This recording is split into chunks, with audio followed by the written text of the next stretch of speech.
Mexico. I'm Laura Carlsen, and I'll be your host as we look at the issues that are shaping Mexico today from a fresh perspective here on teleSur. ¡Nos roban el petróleo!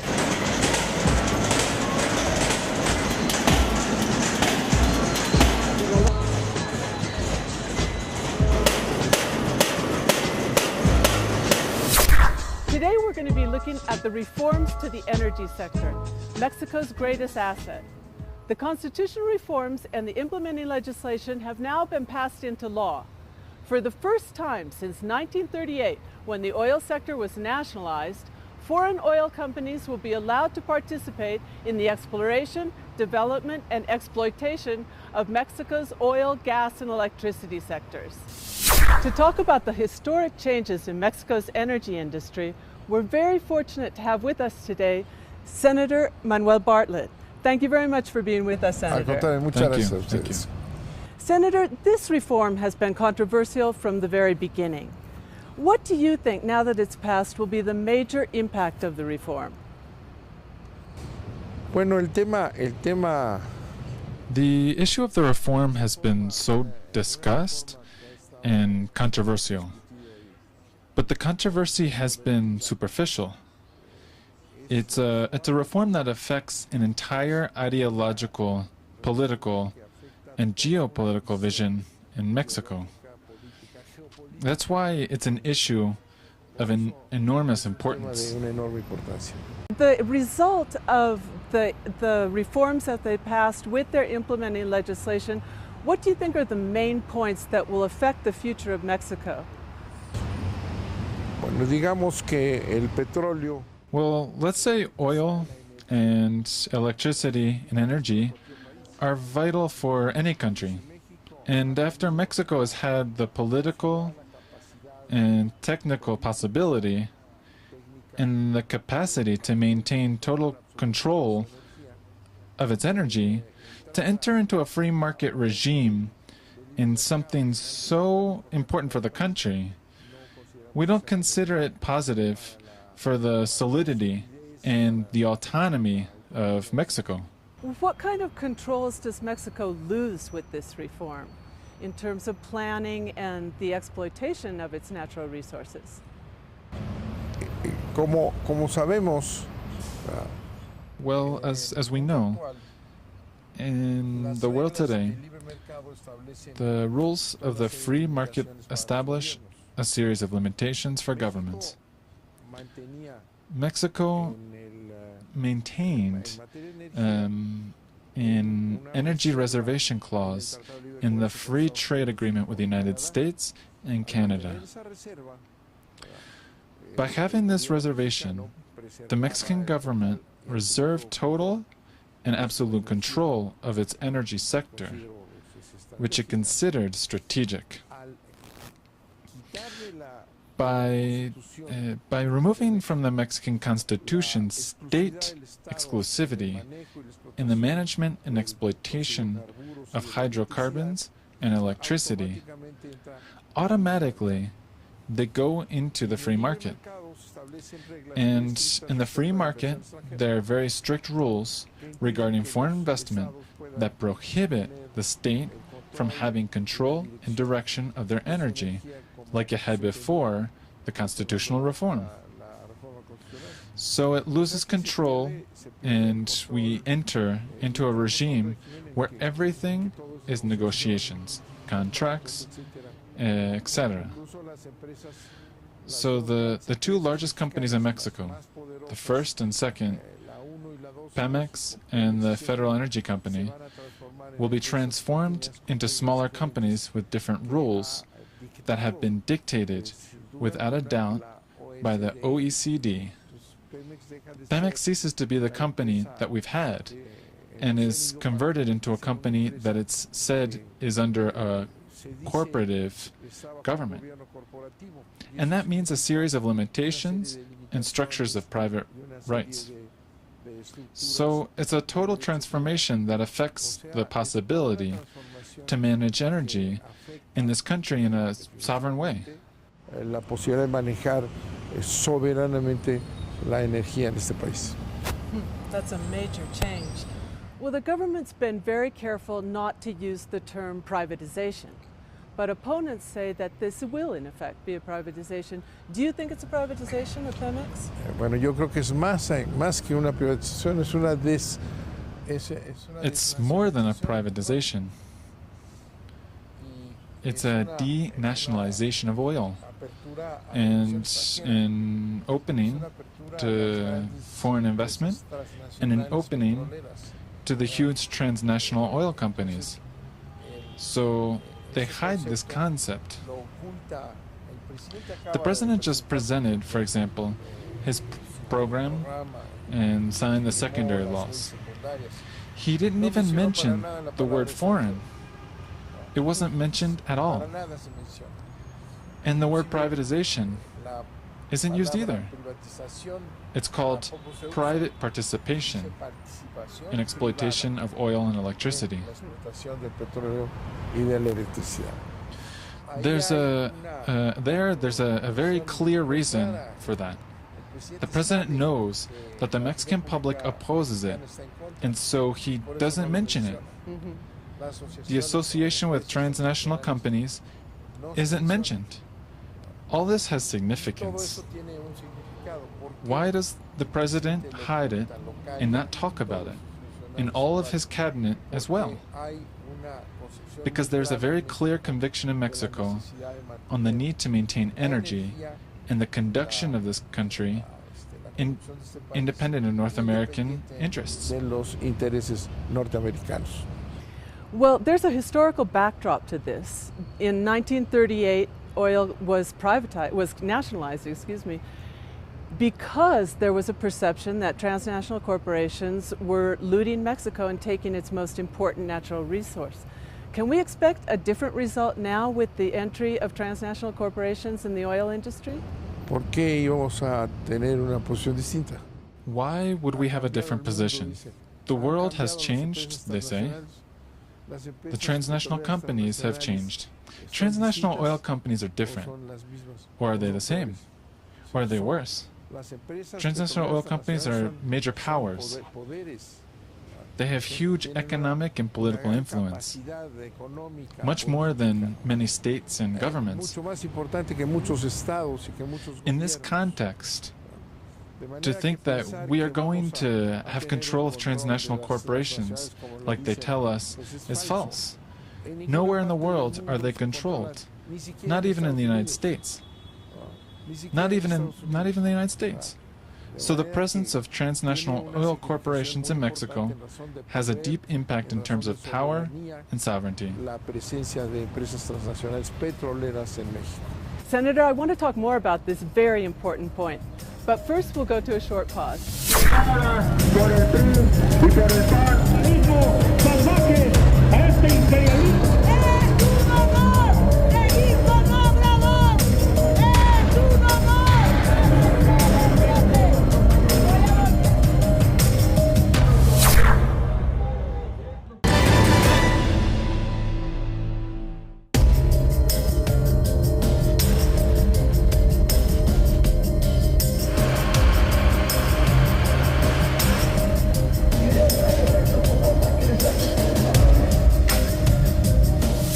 Back with Senator Manuel Bartlett in the Mexican Senate discussing the reforms to the energy sector. Senator, you were talking about the role of the OECD in these reforms. Can you tell us a little bit more about the role of the United States? Los Estados Unidos han puesto en marcha o pusieron en marcha. The United States put in motion a whole series of agreements, conventions, etc., around what is called North American energy security. This concept of North American energy security is a structure that commits Canada and Mexico in the security of North America, the energy security of North America, which is the energy security of the United States. This isn't anything that's treated in a clandestine way. It's out in the open. Mexico provides and has provided to the United States over the last years 1.5 million barrels a day. With the discovery of Cantarell, they made agreements that are really not known. There hasn't been a stated position of any Mexican president to establish a commitment to the United States to send 1.5 million barrels a day. It's simply a pact, apparently of a commercial nature, that ends up being a political pact, a commitment. In U.S. terminology, it's called secure supplier. For the United States, in this political and technical framework, we are considered a secure supplier of the United States. Well, that was one of the main arguments, of course, that the Mexican government put forth, that this reform was needed in order to increase production. But in this context, will the reforms increase production, and is that necessarily a good thing for Mexico? Bueno, no necesariamente. Well, no. It's not necessarily a good policy for Mexico, although that's what those who made the deal with the United States are constantly saying. But they don't say it. They don't say it that way. What they say is that Mexico needs to produce more oil because the fall in production of oil in Cantarell deprives us of our money, which is presented as a tragedy, a serious situation for Mexico. If we don't manage to rapidly increase our oil production, they say in these lies, we're going to be an oil importing country very soon. But we have to meet our own needs and our own growth. What we don't necessarily have to do is send 1.5 million barrels a day to the United States. It's a question of money, not energy security for us at all. On the contrary, if this policy of the President Peña Nieto that responds more to U.S. interests than of Mexico is carried out, we will be putting at risk the energy security of Mexico, because oil is finite. A barrel of oil that leaves does not come back. So the country has to be very careful about how it manages its oil reserves. To use these to make more and more money is a mistaken idea about how to manage oil supplies. Well, Senator, we have just a few minutes left in this block, but I wanted to move to the social costs. There's a new figure in this law called temporary land occupation. Is this the same as expropriation of lands for exploitation of resources? And will it cause conflict in the Mexican countryside? Buen punto. Good point. It's part of what we have pointed out that shows that the project of the constitutional reform and the secondary laws is not a Mexican project, but rather a project that serves the interests of U.S. energy security, not Mexican energy security. And its incorporation into the constitutional reform and the laws implies a threat to national interests. In addition to the transformation of Pemex to the liking of the OECD, or the Organization for Economic Cooperation and Development, it has this other element. En la ley de hidrocarburos, In the law of hydrocarbons and the law on the electrical industry, there are many chapters on the occupation of lands. Well, long and important chapters that in the initiative talks about, when the president sent the initiative, it talks about expropriation. But when the monstrous idea that they can expropriate all the lands necessary so that the transnational corporations, which are never mentioned, can carry out the exploitations of their concessions, it becomes public. is spelled out in the 2 chapters. This alarmed indigenous organizations, farming communities, ejidos, and in general. Because in the Constitution they put it that the production of energy is strategic, and so as priority over any other activity on the land. So here the fundamental point is that oil and the exploitation of oil and electricity as well take precedence over everything else.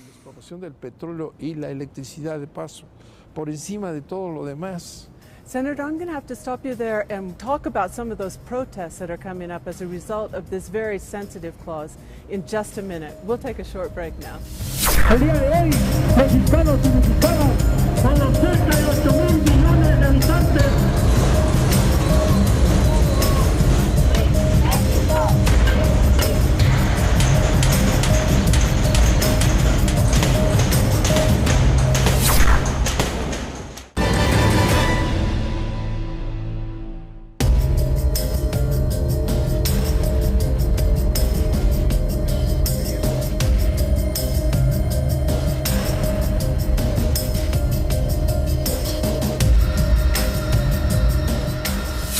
We're back with Senator Manuel Bartlett going behind the scenes on Mexico's energy reform. Senator Bartlett, we were talking about the expropriation clause, which is called temporary land occupation. What impact will this have on campesinos, on peasant producers in the countryside, and on Mexico's resources? Bueno, es una... Well, it's a reform, a law, that goes against property in Mexico. By establishing that energy development in the hands of private interests, foreign interests, has a position superior to any other activity, is a monstrous idea, and it can be applied in any part of the country. It's also a proof of the intervention of U.S. interests in the law. They requested that to be able to work their concessions, the Mexican state has to guarantee access and possession of lands in Mexico. And so this is what they've done all over the world. And what have they achieved with this? For example, in the Amazon of Peru, they have obliged, because of ExxonMobil has a concession to exploit the jungle, they have obliged the Peruvian military to go into the jungle, and if they have to shoot, they shoot. So this is a barbarity that is in favor of their criteria, not ours. Another one of the arguments that foreign investment was necessary because Pemex, the national oil company, and the national electricity company were in a financial hole. Es absolutamente falsa. It's absolutely false. This argument, it's been used for years. Pemex provides 40% of the national budget. How can they say it's a company that doesn't have resources? But if they take those resources from it, then it is in a bad shape economically. But if it provides 40% of the national budget, it's obviously not a company that lacks resources. False. What happens is that the Mexican government doesn't charge taxes to the largest companies in the country. Another argument is that this reform, with some of the mechanisms of oversight that are included, will lead to greater transparency and eliminate some of the corruption that we've seen in these state-owned enterprises in the past. What do you think of that? I'd say that instead this reform is a product of corruption, because the former directors of Pemex and the electricity company in large number are involved in corruption, because former officials of the Ministry of the Treasury in this country are involved in the businesses, because former officials of the National Action Party that also supported the law are already involved in the businesses, looking to associate with foreign interests.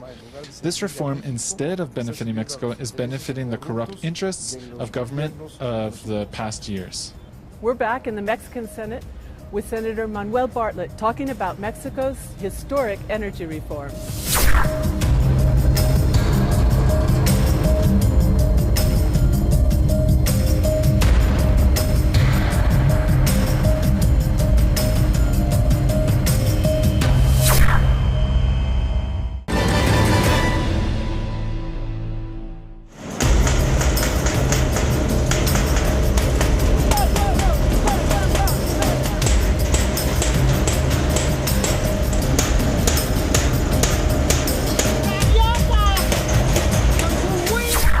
back in the Mexican Senate with Senator Manuel Bartlett talking about Mexico's historic energy reforms.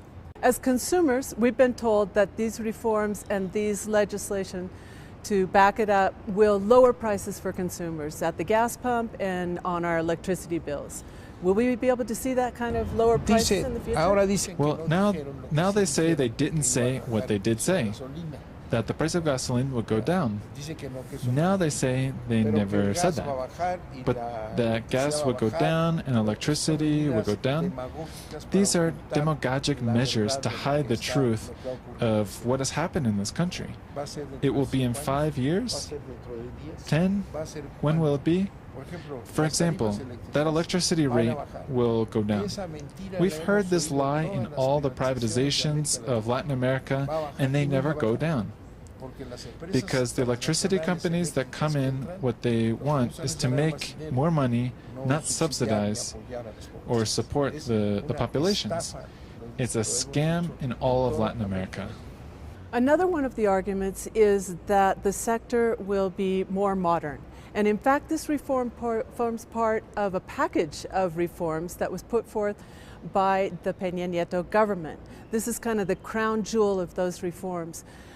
Why do you think this reform was so important to the Peña Nieto government, and why does it form such an important part of its agenda? Well, Peña Nieto sought the presidency and arrived at an agreement with the United States before becoming a candidate to get the support of the U.S. government, which has clearly been expressed in all the newspapers, and in the American government, they're applauding. Here, they're not applauding. There, they are. This agreement Peña Nieto made with the United States is what got us into this situation. Whether Peña Nieto is modern or all this is modern is something that should be debated. Whether it's modern to deliver your oil reserves to foreign exploitation, I don't see anything modern about that. It's more of a regression. Senator, to finish up, you've called this measure a betrayal of the nation. Why? Because the job of a president of the republic and the officials and senators here is to protect the interests of this country and not seek benefits for the few. So this act of allowing transnational corporations to exploit Mexico's oil and electricity is a betrayal of the country. Those are very strong words on a very polemic issue. Thank you so much, Senator Bartlett, for being with us here today. And thank you all for joining us here on Interview from Mexico.